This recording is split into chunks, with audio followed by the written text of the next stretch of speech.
no nosso dia-a-dia que os avós ajudavam, que hoje em dia já não podem. Por exemplo, as nossas saídas para o trabalho, para aqui, para acolá, a Nádia não tem apoio próximo, não é? Não, eu tenho uma sogra magnífica, mas lá está, nem sempre tem disponibilidade. E depois esta questão também da proximidade. É uma pessoa que está na Serra da Estrela e eu propriamente não tenho também, assim, família em Portugal. Não é? Tenho uma irmã, mas também que trabalha. Também trabalha. Mas também tem aquela conversa horários da minha sogra a dizer: ah, não, olha que eu vou ter um jantar neste fim de semana com os meus amigos. Portanto, isto nós em África...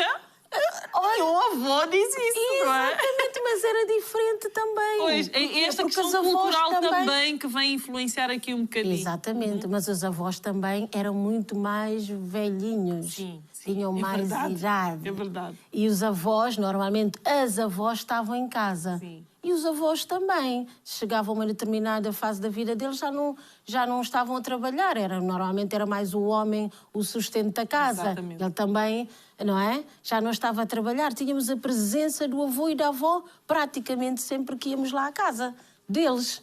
Hoje em dia é diferente. Todos nós conhecemos muitos avós que ainda trabalham. É verdade. Têm a vida ativa. Eu, por exemplo, também não tenho essa sorte, mas tive durante muitos anos da minha mãe esse apoio e fez muita diferença na educação da minha filha. Tive um período separada e era eu, a minha mãe e a minha filha. Portanto, graças ao apoio da minha mãe, consegui trabalhar e não só, sair, divertir-me, fazer muita coisa. Também traz saúde. Também traz saúde, bem-estar e o próprio equilíbrio da criança também. Os nossos filhos também não precisam estar sempre connosco, não é? Nem eles nos aguentam, nem nós nos aguentamos. E não há mal nenhum em não aguentarmos os nossos filhos quando precisamos pedir ajuda, ou pedir ajuda quando já não aguentamos os nossos filhos. Exatamente. Mas tem que ter noção do quão importante. Se nós não estivermos bem, não estamos bem com ninguém também. Porque no fundo nós estamos a dar aquele tempo de qualidade que nós queremos. Não é quantidade, mas sim qualidade. E as famílias urbanas, as famílias modernas, cada vez perderam ao longo do tempo e cada vez perdem mais esse tempo de qualidade com os filhos, por várias razões. Os trabalhos, os empregos são distantes, as horas que se passa no trânsito ou mesmo de transportes públicos. É quem o dizes, 2 horas de trânsito todos os dias, uma para vir, uma para ir, às vezes 2h30. Então isto não é bom, não é saudável. Não é bom, não é saudável. E depois vou dar o exemplo de quem vive cá, em Portugal, mas na Europa, no geral, há países que apoiam mais, outros menos, as famílias e dão aqueles apoios no sentido de podermos deixar cedo nas creches, nos infantários, mas isso também exige normalmente mais das mães, não é verdade, não é? Quando posso dormir pelo menos mais meia hora. Exatamente, são vários fatores. Mas aqui, voltando à questão da família extensa, as próprias relações familiares também mudaram muito, porque passamos menos tempo juntos. Os batizados, as comunhões, também a questão já das catequeses mudou muito. Hoje em dia já há poucas crianças que vão.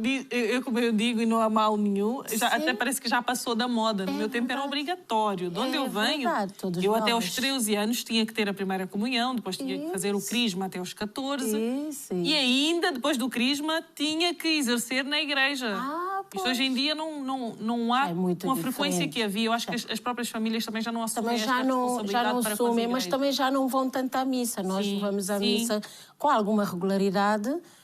As missas abarrotavam, Solange. Nós tínhamos pessoas até cá fora. Às vezes, só de pensar que já vou tarde para a missa, já levava o meu próprio banco. Exatamente. Porque agora temos filas e filas vazias. Agora as igrejas estão praticamente vazias e quando enchem mais naqueles períodos de festas da própria igreja, comemorações, Páscoa, Natal, e falando dos batizados, as comunhões, eram momentos, as crismas, que juntavam as pessoas. Também já se casa menos. Não é?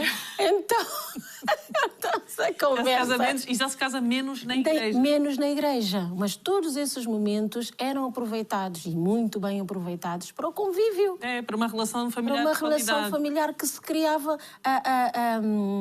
a ligação, naturalmente, era muito mais forte do que é hoje em dia. O problema da